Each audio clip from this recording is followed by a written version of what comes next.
रामपुर गांव में समीर, राज और प्रिया बचपन के दोस्त रहते थे। उन्हें रोमांच बहुत पसंद था।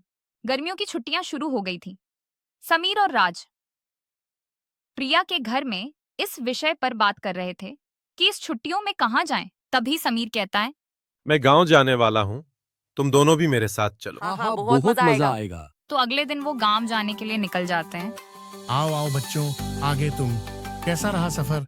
कोई परेशानी तो नहीं हुई? तभी समीर कहता है, नहीं नहीं दादाजी, सफर बहुत अच्छा रहा। सभी लोग रात का खाना खाकर सो जाते हैं।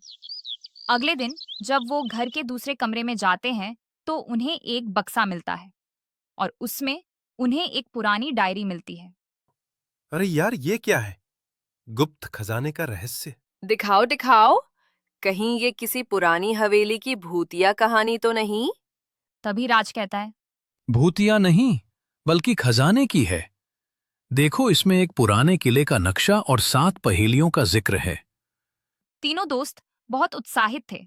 उन्होंने मिलकर खजाने की खोज शुरू की और वो जंगल के रास्ते निकल गए। पहला सुराग उन्हें किले के प्रवेश द्वार पर मिला, जहां एक पत्थर पर पहली पहेली खुदी थी। जो बिना पैर चले और बिना पंख उड़े, उसका घर है कहाँ? बिना पैर चले और बिना पंख उड़े, ये क्या अजीब पहेली है? रुको, मुझे लगता है इसका जवाब पानी हो सकता है, जो नदियों के रूप में बहता है और उसका कोई घर नहीं। जैसे ही उन्होंने पानी कहा, किले का दरवाजा खुल गया और उन्होंने किले में प्रवेश किया। दूसरे कमरे में एक बूढ़ा अनुभवी दिखने वाला आदमी मिला, जो एक कोने में बैठा था। लगता है तुम सही रास्ते पर हो नौजवानों, लेकिन अगली पहेली उतनी आसान नहीं। अगली पहेली का जवाब एक ऐसा नाम है जो बिना किसी से बात किए सब कुछ जानता है। बिना बात किए सब कुछ जानता है? कोई ज्ञानी बाबा होगा शायद।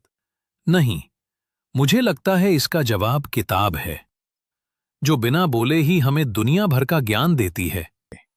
बहुत खूब युवा। राज ने जवाब दिया। बूढ़ा आदमी धीरे धीरे गायब हो गया और एक और गुप्त रास्ता खुल गया।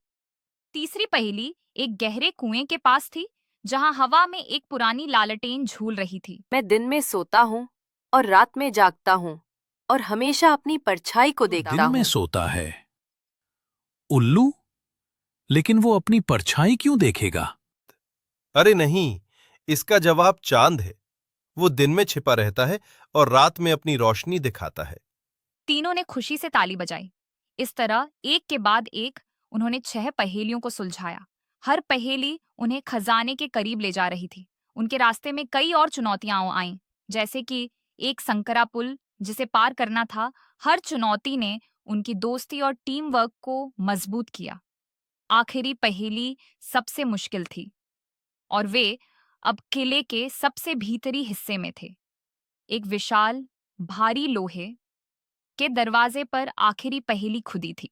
जब मैं बोलता हूं तो टूट जाता हूं, मैं क्या हूं? ये सबसे मुश्किल पहेली है यार। अगर इसका जवाब नहीं मिला तो हम वापस कैसे जा पाएंगे? मेरी तो समझ में ही नहीं आ रहा कुछ। ऐसा क्या है जो बोलने से टूट जाता है? इसका जवाब खामोशी है। खामोशी? देखो, जब हम खामोश होते हैं तो कोई आवाज नहीं होती, एक शांति होती है। लेकिन जैसे ही हम कुछ बोलते हैं, वो शांति, वो खामोशी टूट जाती है। तुम जीनियस हो प्रिय। जवाब सही था।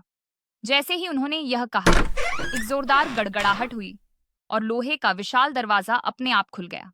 अंदर जाकर उन्होंने देखा कि वहां सोने और चांदी के सिक्के, हीरे और जवाहरात रखे हुए थे, जो रोशनी में चमक रहे थे। लेकिन उस खजाने के बीच में एक छोटा सा लकड़ी का बक्सा था, जिस पर एक कागज रखा था। राज ने कागज उठाया। तो असली खजाना ये नहीं, बल्कि हमारी दोस्ती है। सही कहा, ये खजाना तो बस एक बहाना था हमारी दोस्ती को और मजबूत करने का। समीर, राज और प्रिया ने मुस्कुराते हुए एक दूसरे को गले लगाया।